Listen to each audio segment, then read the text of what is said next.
क्या कभी सोचा है कि जो हम कोड लिखते हैं, जब हम उसको रन करते हैं, उसका आउटपुट कैसे आता है? ये जो क्वेश्चन है, ये इतना कॉमन क्वेश्चन है, हर इंटरव्यूअर मतलब पूछता ही है इस क्वेश्चन को। मेरे से खुद 2-3 बार ये क्वेश्चन पूछा गया था इंटरव्यू में। काफ़ी लोगों से मैंने जितनी चीज़ें देखी हैं, एक्सपीरियंस वगैरह देखे हैं, ये इतना इंपॉर्टेंट क्वेश्चन है और इतना कॉमन क्वेश्चन है, फिर भी बच्चे इसको आंसर नहीं कर पाते। तो इस वीडियो में मैं तुम्हारा ये चीज़ बिल्कुल सॉर्ट आउट कर रही हूँ कि तुम इसका आंसर हमेशा दे पाओगे। Hey guys, welcome back to my YouTube channel. My name is Nancy Solanki और आज की इस वीडियो में हम डिस्कस करेंगे हाउ डज कंपाइलर वर्क्स।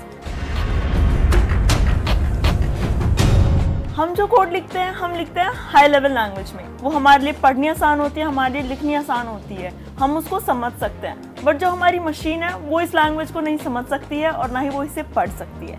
तो हमें अपना जो हाई लेवल लैंग्वेज है उसको एक लो लेवल लैंग्वेज तक लेके जाने का जो प्रोसेस है वो हमारा कंपाइलर करता है। अब आइए इस कोड पे नज़र डालते हैं। तो यहाँ पे हमारे पास एक वॉइड मेन फंक्शन है जो कि हमारा मेन फंक्शन है।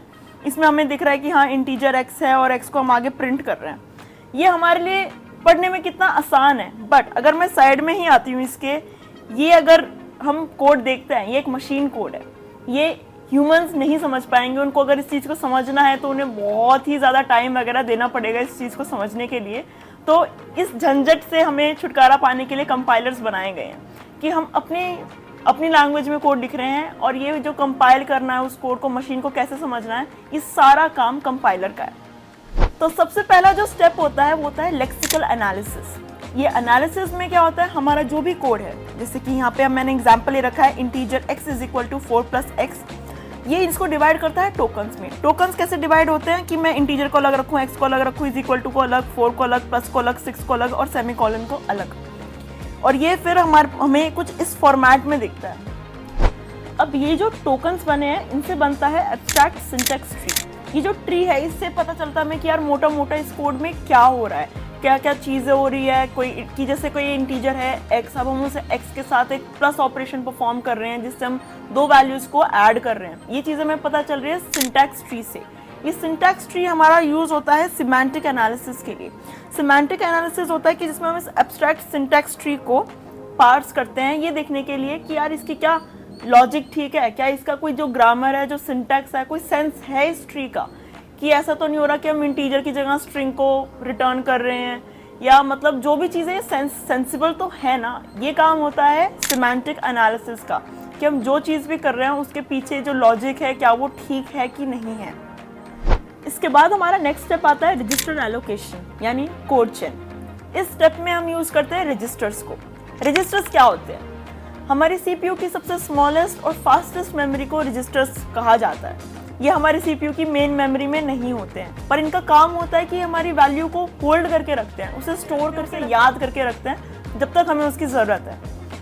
अब हमारे पास रजिस्टर्स आ चुके हैं। हमारा जो AST था यानी एब्स्ट्रैक्ट सिंटैक्स ट्री था उसको हम इन रजिस्टर में स्टोर कर देते हैं। इसका अगर हम देखें तो इसका आउटपुट ह्यूमन रीडेबल फॉर्म में कुछ इस तरह से आएगा कि जैसे कि आप यहाँ पे देख सकते हैं कि मैं 5 को स्टोर कर रही हूँ और साथ के साथ मैंने 5 की लोकेशन भी मैंने स्टोर कर रखी है। ये सारी चीज़ें हमारे रजिस्टर में स्टोर हो जाती है। अब ये जो हमारे पास लोकेशन वगैरह है, ये जो हमारे पास रजिस्टर्स का डेटा है, अब यहाँ पे काम आता है असेंबलर का। असेंबलर अब एक्चुअल काम कर रहा है कि इस आउटपुट को जो हमें रजिस्टर से मिला है उसको ज़ीरोज़ और 1 की फॉर्म में चेंज करना। हमें पता है कि हमारा जो मशीन है वो ज़ीरोज़ और 1 समझता है, वो उसको दे के कंप्यूटेशन कर लेगा। हमें ज़ीरोज़ और 1 समझ में नहीं आते, बट उसे बहुत अच्छे से समझ में आता है कि ये इफ़ का 0 1 है, यहाँ पे फॉर लूप लग रहा है, क्या हो रहा है। अब यहाँ पे मेन कंप्यूटेशन स्टार्ट होती है। हम आ चुके हैं अपने फाइनल स्टेप पे, क्योंकि अब हमारे पास आ चुका है ज़ीरोज़ और 1 जो कि हमारी मशीन समझ सकती है। तो अब हमारा मशीन कोड जनरेट हो गया है। अब इस मशीन कोड को क्या करेगा, ये अपनी कंप्यूटेशन करेगा और ये फिर से उस रिजल्ट को रजिस्टर्स में स्टोर करेगा। वो रजिस्टर हमारे पास हमारा आंसर, हमारी वैल्यू को रिटर्न करेगा, जिससे हमें मैजिकली हमारा आउटपुट दिख जाता है। देखा, ये चीज़ सुनने में कितनी आसान लगती थी कि यार कंपाइलर चलाते हैं, ये करते हैं, कंपाइलर से कंपाइलर एरर आ गया है, बट हमें पता ही नहीं होता था यार ये कंपाइलर काम करता कैसे है, क्या ट्रीज बना रहा है, ये कैसे लॉजिक चल रहा है, रजिस्टर्स यूज़ हो रहे हैं, मेमोरी कैसे यूज़ हो रही है। ये चीज़ें जाननी बहुत ज़रूरी है अगर हम एक सॉफ्टवेयर इंजीनियर, एक अच्छे सॉफ्टवेयर इंजीनियर बनना चाहते हैं। तो That's all for this video. See you in the next video. Till then, bye.